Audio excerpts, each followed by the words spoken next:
Welcome to the CEO Holy Grail podcast, where we interview panels of corporate leaders, including CEOs and other top executives. We're your hosts, Asha Mankowska and Regina Bergman. Join us to learn top leadership principles, understand the challenges facing these leaders, and how to overcome them while generating more profitability in your business. Welcome, everyone. Good morning. Welcome to the show, Linda and Dr. Asha. How are you both this morning? So glad to be here. Thank you so much, Regina and Asha, for allowing me to be your special guest on this incredible new platform. I'm so excited at the CEO Holy Grail. So thank you so much for allowing me to be a part of this platform. We're excited to have you here and to learn from you today, Linda, to visit with you and to learn from you. Thank you. Good morning, Asha. How are you this morning? Fantastic. Good morning. We are very honored to have Linda today because she has such a vast of wisdom and knowledge about all the challenges, all the wins, all the achievements. I think she's seen it all, not only in her own business, but also having the thousands of her clients expressing those challenges to her that she will share with everyone this morning. I think we are so in alignment with Linda's and criteria and the depth of impact we are making in the world. So that's why I think she will be so perfect this morning. All right, Regina. Awesome. Thank you, Asha. Linda, we want to hear a little bit about you as we get started this morning. Would you share a bit with us about your journey getting to where you are now, who you serve, and why that's important to you? Absolutely. So early in my career, I was very lucky to work at some of the most well-respected and well-known media organizations around the world. And as I moved up through those media organizations, I rose to the position of Chief Marketing Officer and then transitioned into leadership organizations where I also served as the Chief Marketing Officer until later in my career, where I was given the great privilege of actually being hired as the Chief Executive Officer of one of the most, I think, specialized and impactful leadership organizations in the world. Through that experience, I really recognized that the power of community and the power of partnership is really unrivaled. There's an incredible power in community and in forming impactful partnerships based on mutual respect and trust. And I think that developing a fundamental awareness of the key relationships in your life can be absolutely game changers. I mean, just consider the possibility of adopting a new approach to problem solving or a pioneering approach to cooperation that could literally redesign the relationships in your life. And what I learned through my experience is that true power is more than just collaboration. It's about moving to a relationship that involves co-creation, shared risks, shared responsibilities, a level of interdependency that really does create organizational transformation. So through my career trajectory, I really understood the power of community and true partnership. And it's about identifying shared values. It's about identifying shared goals and objectives, and then leveraging the combined strength of each partner, each person, to achieve a level of impact that could never be accomplished independently. So I developed Leadership Global so that women in leadership all over the world could step into the power of community and develop those kind of impactful partnerships that creates a really solid foundation for families, businesses, communities, and honestly, the world. Partnerships and communities that are founded on trust and respect foster an explosion of creativity and create really a multiplier effect that can transform lives. So Leadership Global is now a global community. It's an impactful community of extraordinary women in leadership around the globe. And Leadership Global's methodology is designed to help them really unleash their full potential as high performing, growth oriented leaders. And we provide a confidential, supportive, and private space, almost a safe haven for women in leadership to receive the kind of unbiased and objective feedback and the kind of counsel that they need to take that next step in their own success journey. This is a place where women can meet other inspirational leaders, create lifelong friendships, and be surrounded by people that are deeply invested in their success. Can I just say amen? Yeah. I mean, that Mhm. so much of what you just said resonates. And, and I think what Asha and I are trying to do is exactly what you're talking about there, that partnership, that all in, and sharing the risks, sharing the joys, sharing the hardships, sharing the, that true partnership that you were talking about. So yeah, a huge amen to everything you just said, and kudos to you for pulling that all together. For the encouragement and the support. I will tell you, the purpose of Leadership Global is very simple. It's to create and to support personal and professional breakthroughs. It's to help guide women to achieving greater leverage, but also greater freedom, both in their careers and businesses, as well as their life. So we provide what we consider to be a global community of world-class women, thought leaders, experts, business leaders, and they're brought together to collaborate and facilitate excellent outcomes for each other. Right. They are deeply invested in each other's success, and I feel like that is the magic of a community that is vibrant and that is alive.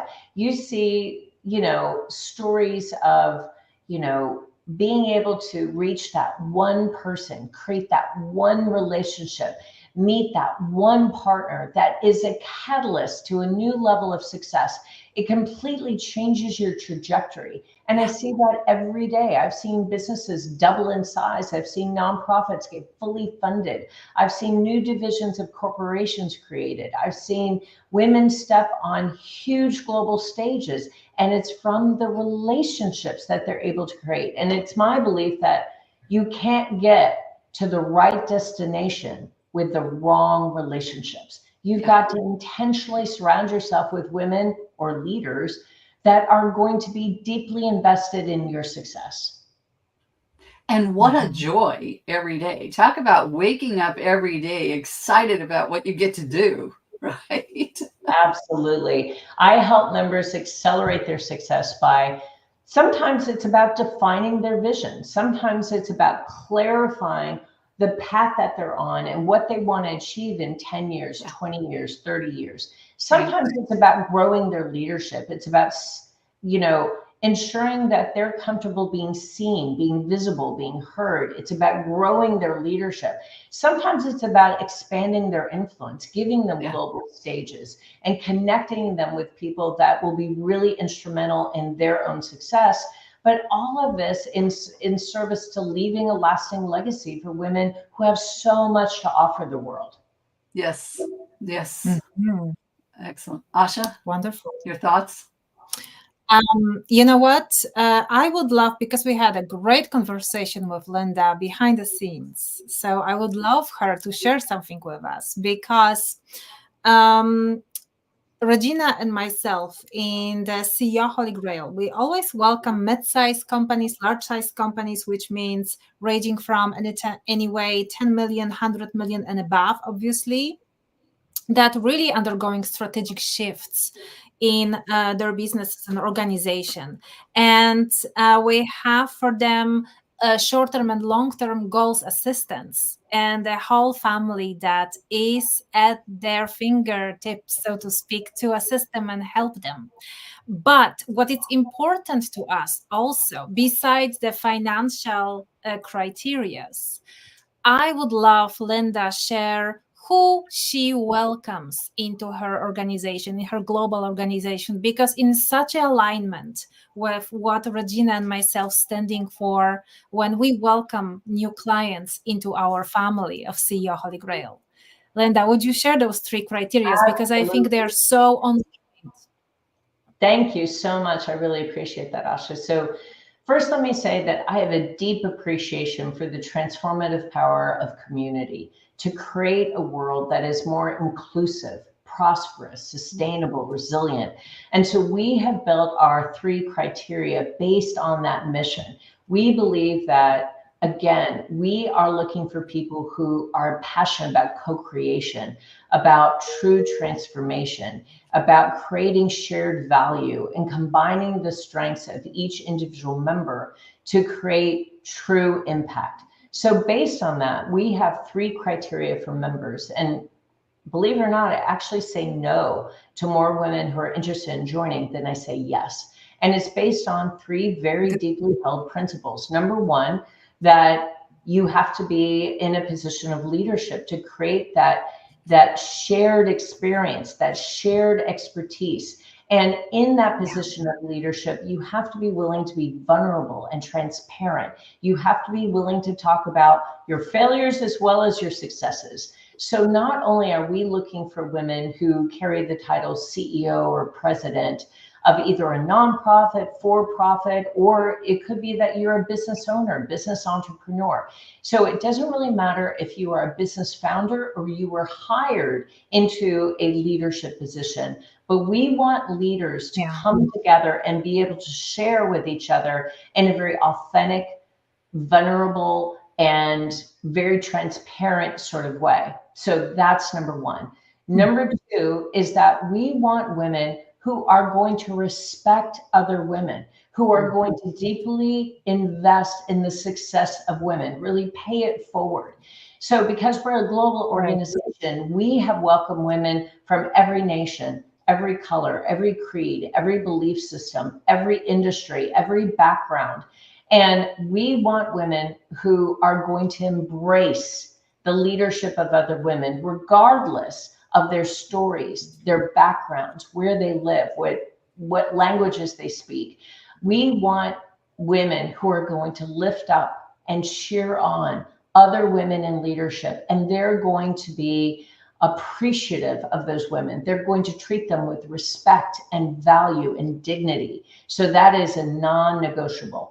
And the third pillar that we use to ensure that we're attracting the right leaders into Leadership Global is we're looking for lifetime learners. We're looking for people who recognize that the world is moving really quickly. I mean, just look at all the advances that AI has brought us.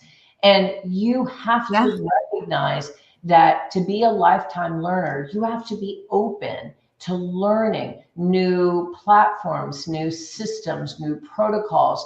And just because you carry a title of CEO does not mean that your learning journey is over. I think you've got to recognize that, you know, just because you've been able to achieve a certain level of success, and just because you've been able to ascend to a very elevated position of leadership, does not mean that your leadership journey or your learning journey is over.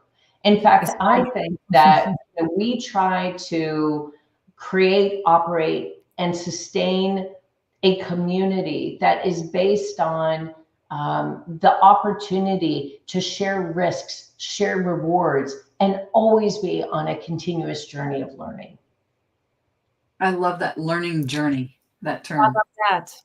Right? Learning journey. I mean, in every single part of business and life, we have so many facets, we have so many levels.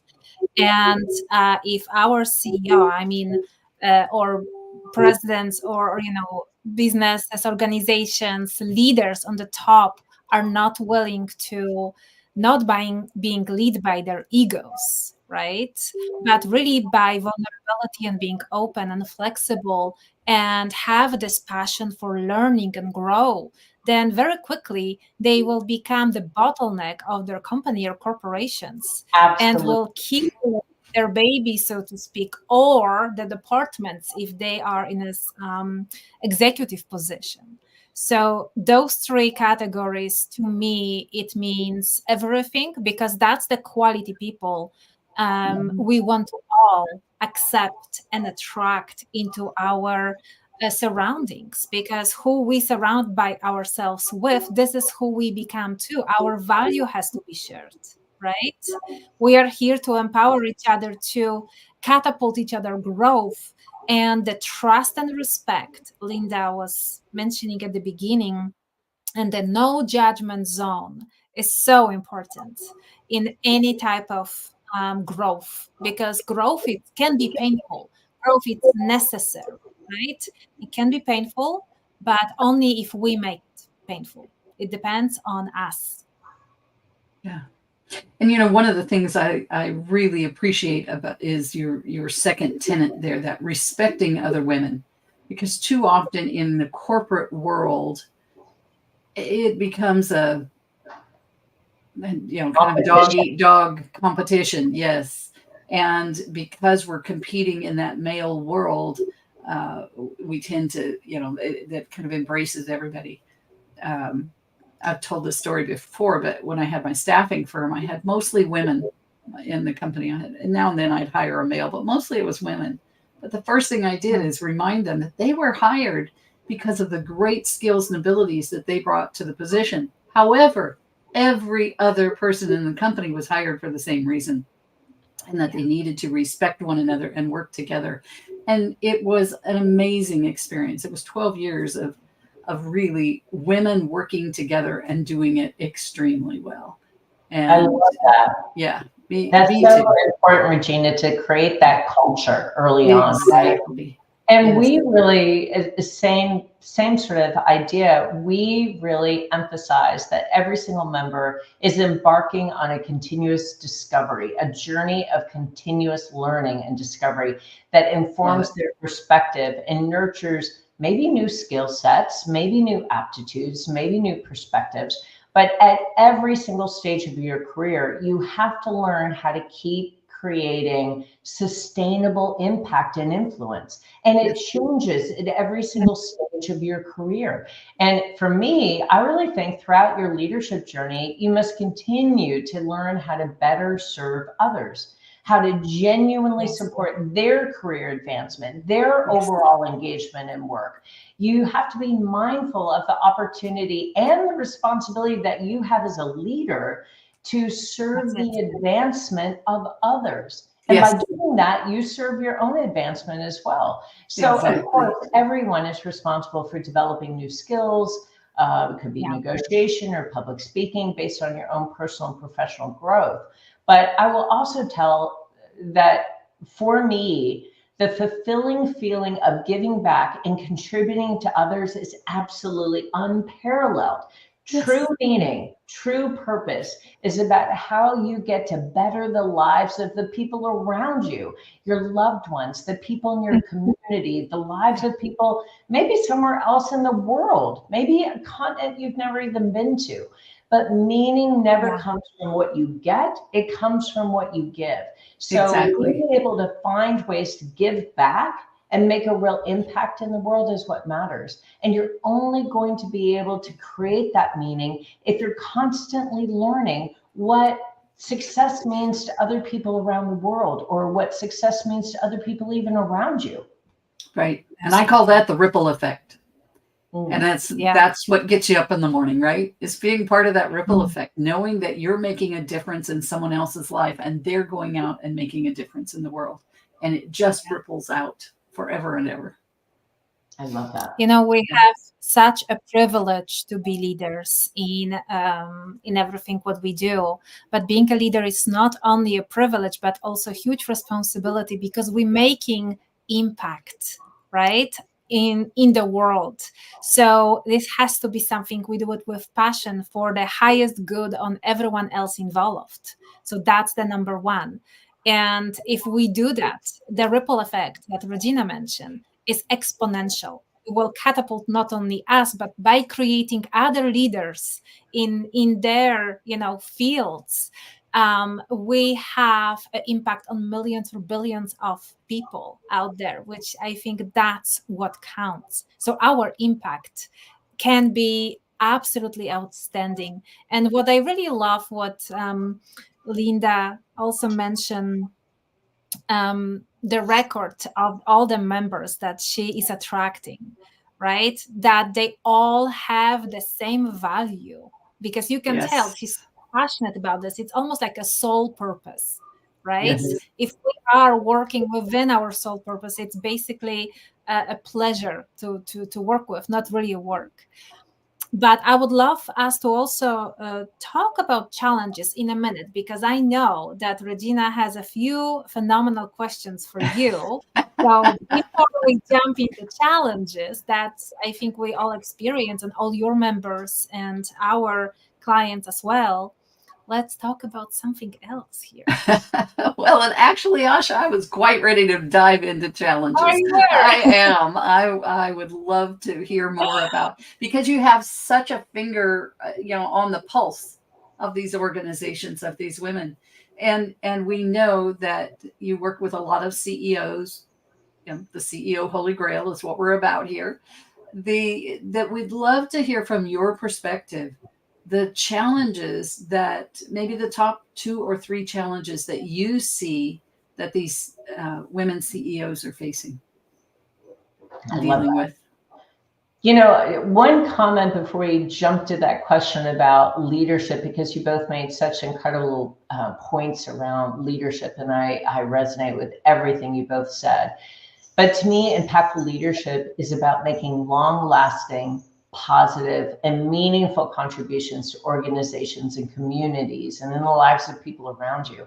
And I think that is a defining characteristic and attribute of most of the women of Leadership Global too. I Yeah. think as women, we've learned to combine our mind and heart to lead and to Yes. achieve sustainable goals that build true lasting impact by genuinely and generously influencing people to believe, trust, and join us in our mission.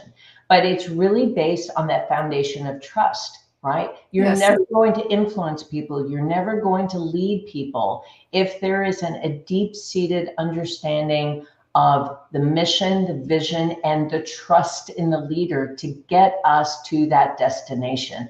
So I think to influence people to believe, trust, and join you in your mission, you have to combine your mind and your heart. So I would just say that that is also one of the most, I think, strong advantages of women in leadership, is that, not only does every single woman have a unique leadership style based on their values, their character traits, and talents, but they tend to serve with both their mind and their heart, incorporating almost an attitude of service that Mm-hmm. genuinely connects with the people that they have responsibility for to earn their loyalty. They Yes. earn the loyalty of those that they lead. It's not expected because of the title. So I think that's really important. Now, when I listen to the women of Leadership Global about what they are most interested in sort of leveling up, if you will, it's almost always connected to issues of sales and marketing. So it Mm. may be about moving into a new market. That market might be connected to a new geography, a new industry, maybe a new client definition, maybe a new psychographic or lifestyle profile of the people they're trying to connect with. But it's some way changing the market that they're currently in. It may be that they're introducing a new product or a new service and they want to attract a new client base. They want to move into a new market. And sometimes they want to move into a new geography, like we want to expand into Europe or into Africa. And so some of the new marketplaces can be defined geographically, but oftentimes they're defined based on the client or the customer that they want to serve. So that's an idea that I think really resonates with a lot of members, is they're always looking to expand and grow their marketplace. And they're looking for ways of doing that in a very smart, effective, and efficient kind of manner. Now, as you move into new marketplaces, of course, the second question is, are we positioned correctly? Are we Yeah. positioned in this new marketplace appropriately based on competition, based on current belief systems, based on the product or service that we're bringing to market? So are we positioned in a way that really resonates with the market that we're trying to attract? And does our messaging really resonate with the audience that we're trying to serve in this new marketplace, whether it's geographic or by industry or by business or some sort of characteristic or attribute definition? So I think that those are perennial questions that really effective leaders are always asking. You know, are we in the marketplaces we should be? Are we positioned in a competitive way? Is our messaging resonating with the people we want to serve? And the other, I think, perennial question that we hear often from Leadership Global has to do with a very similar kind of question.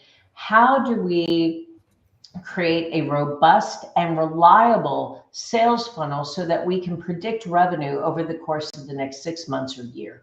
So how do we begin to codify our sales process and our sales policies and procedures and processes so that it becomes clear who our target audience is? Of that audience, what percent will probably say yes? Of those that say yes, how quickly will they be able to be onboarded into our program, our solution, our product or service? And what does that look like in terms of revenue forecasting then over the course of the next 6 months to a year? Especially for those people that are between $1 million and $10 million, that revenue can be bumpy. So they're looking for ways of streamlining their sales initiatives, sales processes, their outreach to ensure that they are reaching the right people with the right messages at the right time to facilitate a quicker sales cycle to get to a decision more quickly, more expediently, with a lot more confidence, less risk, so that they can anticipate their revenue over the course of the next 6 months to 12 months. So, you know, those I think are perennial questions and issues that you're always sort of tweaking, improving, evolving. And I don't know, unless you're, you know, you're just phenomenally successful and you can't handle all the business you have. I don't know anyone who doesn't think about those things all the time, right? And they tend to land in the areas of sales and marketing. So, you know, if you're in a business at a growth stage or a scale stage, you're not really preparing for exit, but you're growing and scaling in the first 4 stages of the life cycle of a business. One of the fundamental questions you always have to be thinking about is, how do I facilitate and grow that marketplace, that client base, that product and service portfolio, so that I'm optimizing my income, my revenue, and I'm able to keep my expense structure stable. So I don't want to add $1 more of expense, but I want to exponentially grow my revenue. That's really the definition of scale. So to do that, you're really talking about developing clear and, I think, reliable systems that allow you to forecast and allow you to clearly anticipate outcomes. And that's really much of what we talk about in Leadership Global. Wow. Excellent. We couldn't have said that any better, could we, Asha? It's wonderful. Why you think I have Linda, our star of the show, say all of those things? She has everything dialed in. So amazing. Yeah, it was absolutely brilliant, because Linda, we have not seen any company that doesn't want to innovate, doesn't want to expand, right? That will face some sort of challenges in sales and marketing area. But those are fun challenges, because we are here to assist them, to help them, right? So that's absolutely amazing challenges to have. And I think, like everything what you said, the predictable revenue, but, you know, also the sustainable growth, right? Yeah. Predictable revenue, predictable systems and operation KPIs and SOPs. That's exactly what will give us the safety, the predictability that we really need in order to grow, right? That's the key. I agree. I absolutely agree. And sometimes we find that one of the quickest and easiest ways to grow is through merger, acquisition, or partnerships. Mm-hmm. And, Sure. effective partnerships often include, some of the fundamentals that we've talked about, like equity and respect. It's acknowledging the value Yeah. that each organization brings to the partnership. And the power partnership is built on harnessing each person's key strengths. Yes. And it's through that partnership that can create, again, that multiplier effect and really exponentially grow the business, the combined business. But I think that if you enter into some sort of merger, acquisition, or growth strategy, you have to come to that partnership with good faith. You have to keep a focus on creating a partnership with a shared vision, a shared definition of success, and then openly share information, maintain clear lines of communication, and have honest discussions around difficult issues. And the more transparent you're able to have, and the more transparency, the more honesty, the more openness you're able to have around difficult issues, the quicker you're going to be able to scale that business. And some of that does require being patient, right? Creating space for the partners to break through instead of break down during difficult times, because there will be. But some of the quickest ways to exponential growth is through collaboration, through mergers, acquisitions, and through partnership. So if you're able to find someone who is incredibly well aligned with your mission, your vision, perhaps even your products and services that you're bringing to market, and you have a sense of trust and familiarity with that counterpart of yours, then I believe that you can significantly grow your impact by creating that collaboration, that partnership. It may be a merger, acquisition, but trust and familiarity are two cornerstones. And they're really built up over time, over 1,000 small acts every single day, where you're extending trust and you're proving that you are trustworthy. Yeah, absolutely. And I mean, that is absolutely a roadmap for what Asha and I have done and are doing. I love that. Linda, just one last quick question, because we know we are running out of time here, but what is it costing a company to not deal with those issues, to not get those systems in place, to not take care of those sales and marketing departments and get them everything they need? What's the cost to a company for not doing that? Well, I honestly think it puts the company at risk. I mean, you know this as well as I do, that when a company moves from growth to scale, that is the point in that business's life cycle where that business is most likely to fail. It's most likely to simply go out of business. And that is real. And that happens every day, that someone just literally says, I'm throwing in the towel. This is too hard. This is too difficult. This is costing too much money. I'm in the red. I'm not in the black. I just don't see a way out, right? And I think the risk of not taking the time to work on the business and not just in the business actually risks the business itself, especially as you move from the two growth phases into scale. When you begin to really scale your company, that's when most companies fail, because it requires an investment in people, processes, technology. And if you don't have the right guidance, and you don't have the right infrastructure, and you don't have the right coaching to make the right investments at the right time, and you're not over-investing in something and under-investing in something else, that literally can be the death blow to a company. If you're beyond scale and you've hit a ceiling of growth, you're just unable to move past $10 million or $100 million, wherever that ceiling is, it's often because you are not thinking strategically about what is going to empower the growth and the ability to expand beyond the stage of scale you're currently at.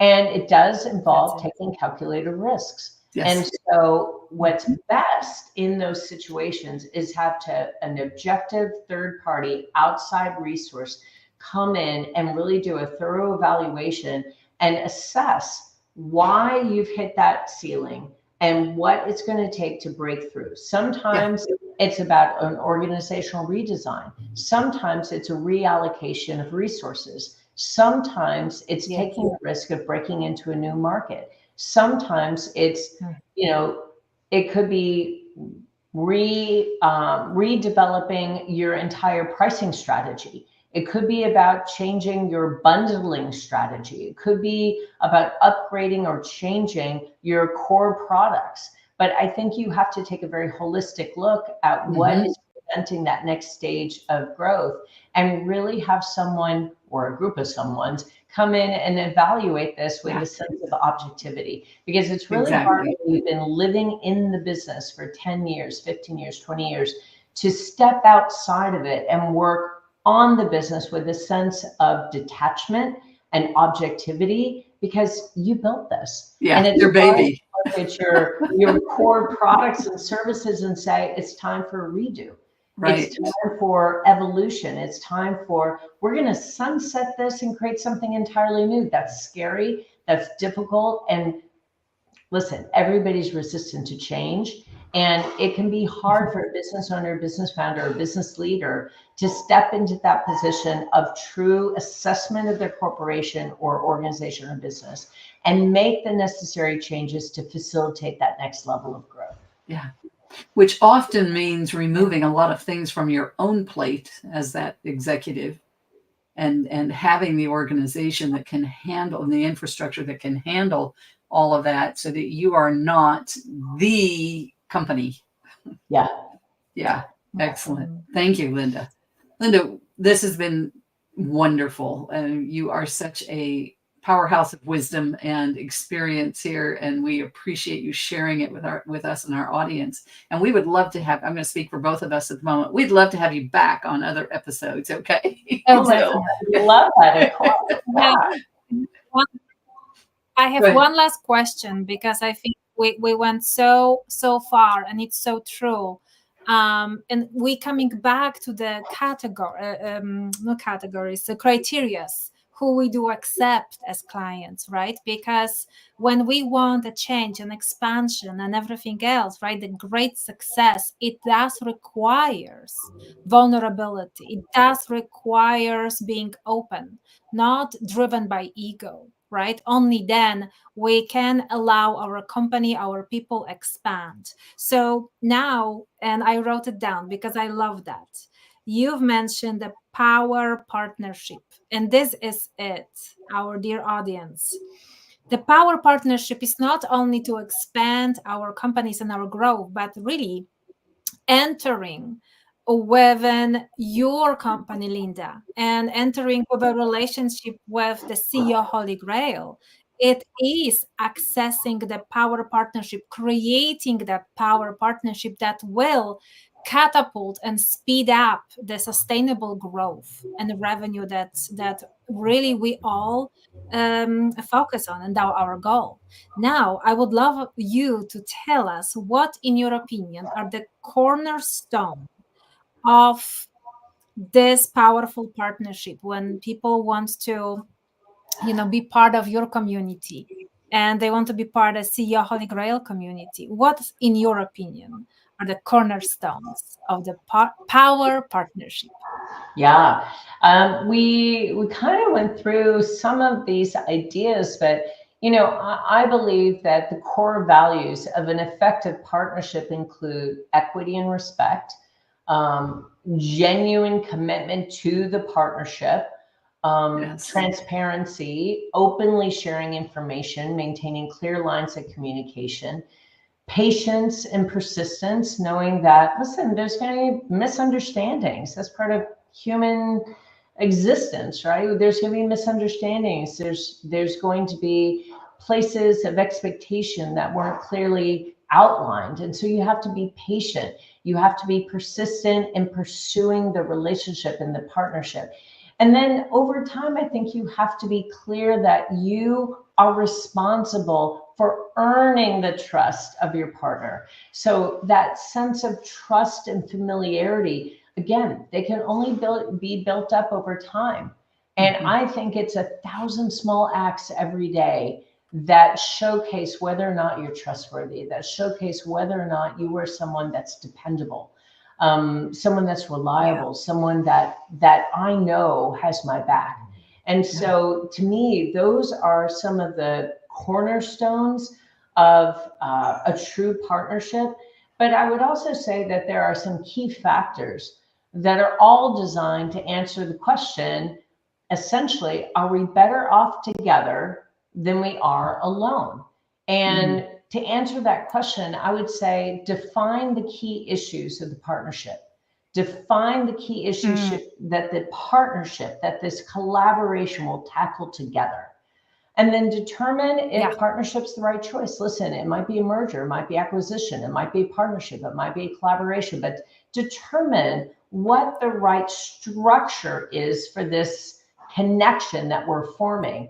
And then identify what the partnership actually needs to be successful. So in some partnerships, you need to share your books. You need to share all your financials. For a lot of people, that is a really big risk. They are really nervous about sharing their financials. But if that is what is needed to be successful, you have to evaluate that. You have to identify that. Listen, we're going to share each other's financials. You're going to be able to see my revenue through the last 5 years and what's projected the next 5 years. Now, I may protect myself by having you sign an NDA, but that is what the partnership needs to be successful. And you have to be open and clear about that. And then I think you have to think about where to make that approach, where to make the suggestion that, listen, I think we're better off together than we are by ourselves. And ask the hard questions. What do you see as your role? What do you see as my role? How are we going to work together?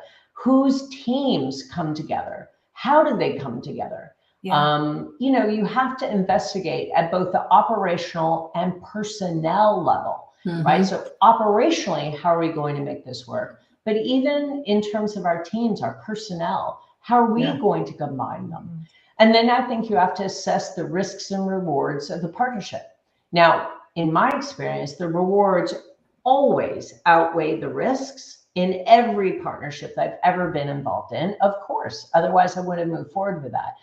But I will tell you that you have to be clear about what the risks are as well. And if you're not willing to share your financials, or you're not willing to share your org chart, and that is what's necessary to make the partnership successful, then I'd say, don't move forward. It's going to be frustrating for them and you, right? Yeah. Excellent. Thank you so much. Fantastic. You're on Linda, because you know what, we always talk about this, but this is completely different angle that we had to approach that, much, much deeper, that really requires way more transparency and set clear goals in order for this to really be successful. So we really thank you. And in the end of the day, we are not here to compete for someone else's time, right? To take away their precious time. It to really make things efficient. So we have to make sure that the goals are in alignment, the values are in alignment, that it will catapult us, this power partnership, into the basically main top goals or dreams that we already set for ourselves, for our companies, that will affect our private life and our professional life as well. We lost Linda for a minute. Yeah. Yes, we can hear you. And we can see. There you are. Okay.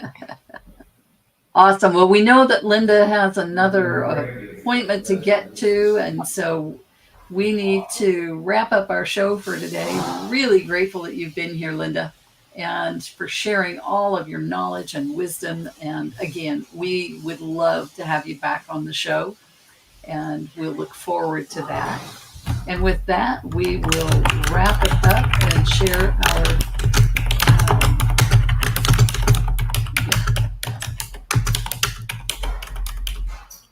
okay. So, final thoughts, Linda? She can't hear us. Oh, okay. Okay. Yeah. Interesting. Okay. All right. I'm going to go ahead then and just. All right. So let's wrap it up. Yes.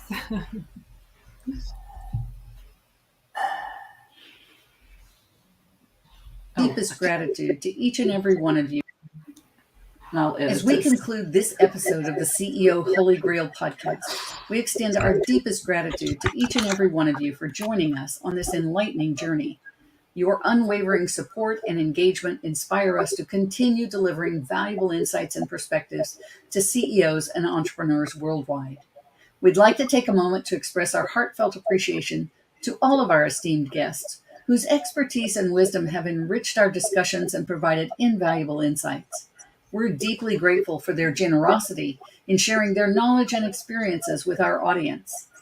If you have found value in this episode and wish to stay connected, we invite you to like, subscribe, and share the CEO Holy Grail podcast. By doing so, you'll ensure that you never miss an episode, and you'll help us reach a wider audience of aspiring leaders and industry professionals who can benefit from the knowledge and inspiration we provide. If you wish to explore the exclusive Executive Solutions preview, where you can gain further insights into our comprehensive program designed to empower CEOs and entrepreneurs in their pursuit of success, you may contact us directly at the link below. Our team is ready to assist you and provide personalized guidance tailored to your unique needs and aspirations. To schedule a one-on-one appointment, please visit our calendar through the link below and book a time convenient for you. Once again, we express our deepest appreciation for your continued support and participation in the CEO Holy Grail podcast. Your engagement and feedback drive us to deliver thought-provoking content that empowers CEOs and entrepreneurs on their paths to excellence. Together, let us continue to explore the realms of leadership, innovation, and success. Thank you for joining us, and until next time, may your journey to the CEO Holy Grail be filled with growth, fulfillment, and extraordinary achievements.